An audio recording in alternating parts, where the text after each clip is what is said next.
At an organizational level, there's a company that has done this extremely well. It's a US company called CVS. It's a pharmacy there, big national pharmacy.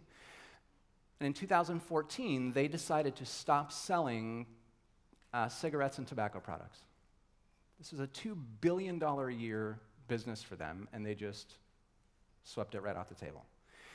The CEO came out in a statement and he said, "We cannot in good conscience sell these products because our stated mission is to help people along their path to a healthy life. So we're getting rid of it." Right? Wall Street went nuts, thought they were crazy, thought the stock price was going to plummet. It dropped less than $1 for a couple of days, and then it bounced right back up.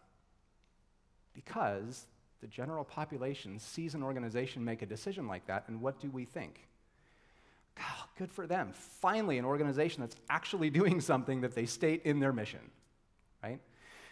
There are two other major pharmacy chains in the US that were asked, when this decision was made by CVS, they were asked to respond or asked if they were going to do the same thing. Walgreens, one of them, said that they would reduce the size and visibility of their tobacco displays. Bold move. Rite Aid, the other one, was even worse. They didn't even really address the question. They just said Rite Aid sells a variety of products that are legal to sell based on federal, state, and local laws. Wow. And guess what? All three of those organizations have nearly the identically articulated mission statement. Let's think about it maybe a different way. How many of you would hire a personal trainer who didn't really take care of themselves, ate a bunch of junk food, and made it to the gym maybe once or twice a year themselves? Anybody? Of course not. We expect the person that we hire to help us become better versions of ourselves do the hard work themselves first.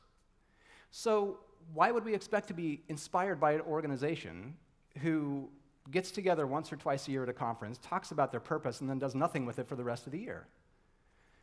It happens all the time, right? It has to start on the inside first. If we expect to inspire people through our vision of the world, our why that is outward-facing, we have to do the hard work on the inside first. So it's not just as easy as knowing what our why is. It's not as easy as just seeing it on the boardroom wall on a poster.